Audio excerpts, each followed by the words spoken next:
After the death of Old Major, the animals start to organise themselves under the leadership of the pigs, principally two young boars named Napoleon and Snowball. Napoleon is a rather fierce boar who has a reputation for getting his own way. Snowball, on the other hand, is quicker in speech and more inventive than Napoleon. Another pig who plays a key role in the revolution and the society that follows is Squealer, a brilliant talker who could turn black into white. He plays an important role in the society that the pigs establish, persuading the other animals to accept what the pigs do without question. While planning the revolution, the pigs struggle to counteract the lies of the raven Moses, who claims to know about a place called Sugar Candy Mountain that the animals will go to when they die. In this chapter, Farmer Jones lets Manor Farm fall into disrepair. His men were idle and dishonest, the fields were full of weeds, the buildings wanted roofing, and the hedges were neglected, and the animals were underfed. As a result, the revolution occurs much earlier than the animals expected, when they rise up, scaring Farmer Jones and his men away. In the aftermath of the revolution, they changed the name of Manor Farm to Animal Farm.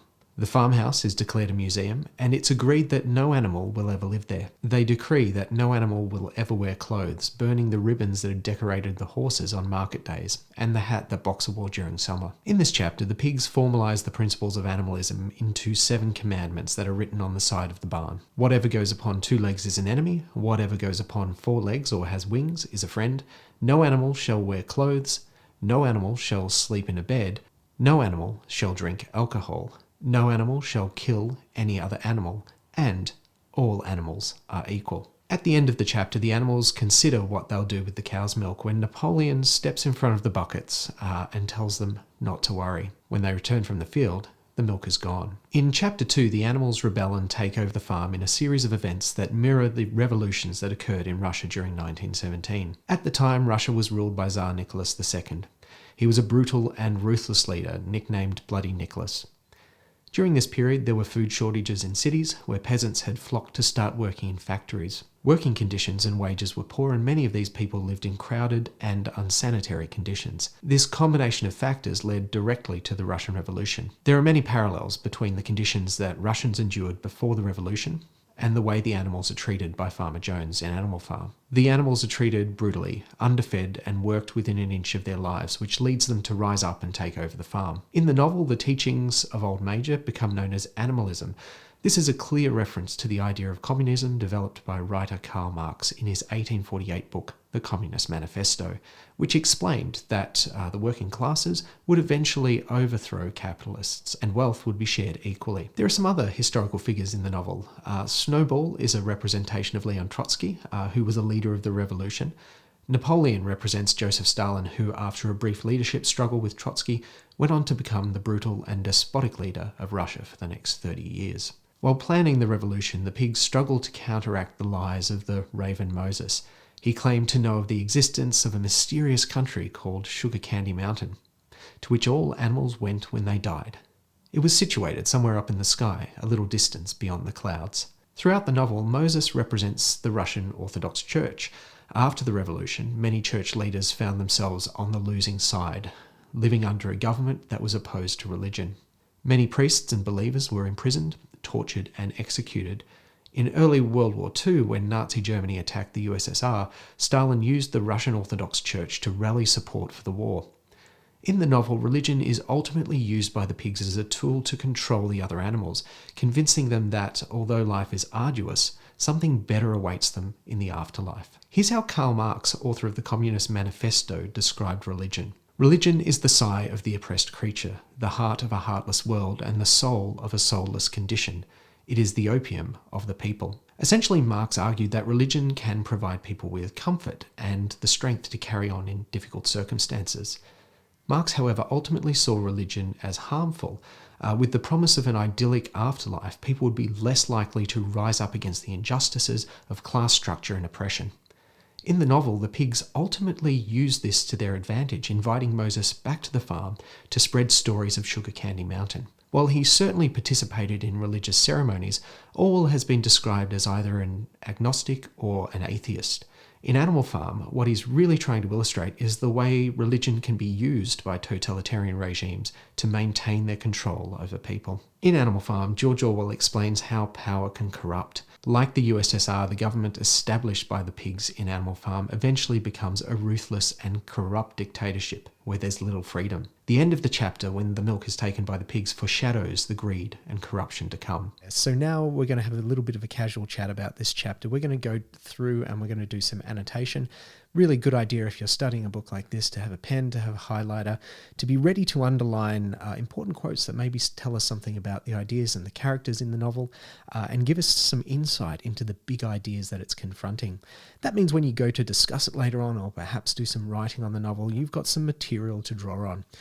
So one of the things that I've highlighted here on the first page of chapter 2 is the notion that the pigs are the cleverest animals, and they definitely they definitely use that to their advantages and manipulate the other animals throughout the novel. We also get an introduction to Snowball, Napoleon, and Squealer on this page. And when you think about names in the novel, names really do mean something. So Snowball, the colour of snow is white. Phrases like pure as the driven snow. I guess in terms of the novel, we are very much encouraged to see Snowball as a more favourable character than Napoleon. Napoleon, obviously named after Napoleon Bonaparte, an imperial warmonger, the large, rather fierce-looking Berkshire boar. I love that quotation. Compare that to Snowball, who is a more vivacious pig than Napoleon, quicker in speech and more inventive, but was not considered to have the same depth of character. So I guess the opposition or the tension between these two characters, who I guess represent Joseph Stalin and Leon Trotsky, who had that initial sort of power struggle after the death of Vladimir Lenin in Russia. So we've got these two conflicting personalities set up right there. After that, a really crucial character is, of course, Squealer. And when you think about his role in the pigs regime and the fact that he is essentially the mouthpiece of the regime, he's there to convince the other animals that what the pigs are doing is right. This little bit of an introduction to the character is really important. Very rounded cheeks, twinkling eyes, nimble movements, and a shrill voice. He was a brilliant talker, and when he was arguing some difficult point, he had a way of skipping from side to side and whisking his tail, which was somehow very persuasive. So the introduction of those three characters is really important there, and there are some great quotes to describe them. On the next page, when the pigs are trying to teach the other animals about animalism, they're met with a great deal of stupidity and apathy, and I've underlined that. I don't think that Orwell is in any way suggesting that the masses are stupid, but I think he was very concerned that people can be very docile and seem very willing to accept totalitarian rule without a struggle. Now, of course, the other animals have some questions about the revolution. Molly in particular, who wonders whether she'll be able to wear ribbons or have sugar. Of course, she is the animal amongst, I guess, all others who is most favoured by Farmer Jones. And she's very concerned about how her life is going to change. And of course, she represents the bourgeois, the middle upper class, who was sympathetic to the royals and, sort of favoured the landowners and may have been land or, industrialists themselves. She very much represents people who wanted to maintain the status quo in Russia. So an interesting reaction from Molly there. And of course, there's a very lengthy description of Moses here.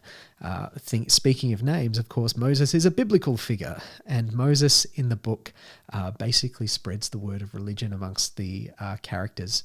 I like this quote.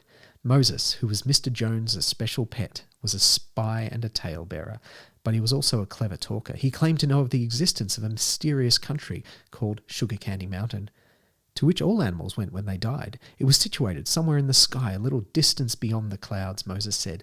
In Sugar Candy Mountain, it was Sunday 7 days a week. Clover was in season all year round, and lumps of sugar and linseed cake grew on the hedges. And of course, the pigs have to work very hard to convince the animals that Sugar Candy Mountain is not real. And I guess the irony here is later they get Moses back because it's in their favour to use religion as a tool to manipulate the animals. Basically, if the animals whose lives are become once again short, laborious and very hard, believe that things are going to get better in the afterlife, then they're probably less likely to rebel or try and stand up to the pigs. So really, religion for the pigs becomes just another tool to control the animals. And of course, what follows on the next few pages is the wonder and excitement of finally taking over the farm and having that freedom. For the first few minutes, the animals could hardly believe in their good fortune. Their first act was to gallop in a body around the boundary of the farm, as though to make quite sure no human being was hiding anywhere upon it. Then they raced back to the farm buildings to wipe out the last traces of Joan's hated reign. And a little bit further on, all the animals capered with joy when they saw the whips going up in flame. And further down that page, a little way down the pasture, there was a knoll that commanded a view of most of the farm. The animals rushed to the top of it and gazed around them in the clear morning light. Yes, it was theirs. Everything they could see was theirs. In the ecstasy of that thought, they gambolled round and round and hurled themselves into the air with great leaps of excitement.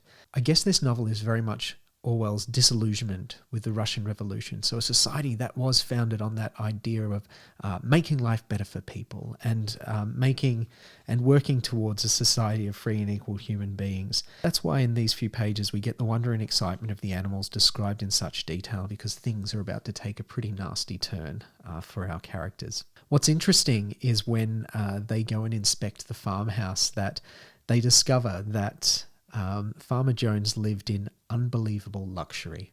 And of course, the great irony here is, although they initially forsake all those things human, the pigs ultimately end up living in similar luxury and end up virtually the same, if not worse, than Farmer Jones. Now, in this chapter as well, the pigs formalise the teachings of Old Major into 7 commandments. 1, whatever goes upon 2 legs is an enemy. 2, whatever goes upon 4 legs or has wings is a friend. 3, no animal shall wear clothes. 4, no animal shall sleep in a bed. No animal shall drink alcohol. No animal shall kill any other animal. All animals are equal. And just as I'm reading those through, I'm thinking about all of the points in the book where the corrupt pigs eventually break every single one of those commandments. And I actually love the way this chapter ends on a slightly ominous note. They're speculating what they should do with the milk from the cows. Perhaps they should mix it into the mash for the animals. They go out to harvest the hay, and when they come back, of course, the milk has disappeared. So that's chapter 2, and there are some of the important quotes that I think you should write down. And now we are going to do some writing. I'm going to get you to write a simple paragraph in response to this chapter. Chapter 2 foreshadows how the pigs will manipulate and control the other animals. Discuss. I'd like you to open with the topic sentence that explains your stance on the topic. In this case, I think you have to agree that this chapter does foreshadow how the pigs are going to manipulate and control the animals, and what makes the other animals susceptible to this manipulation. Explain what aspects of control and manipulation are foreshadowed in this chapter, and along the way, make sure you use short quotations from the novel in sentences of your own. When you're doing this sort of discussion, it's really important to substantiate your ideas with close reference to the text. At the end, I'd like you to close off with a link sentence that links back to the topic. Best of luck with your study of chapter 2, and I'll catch you next time.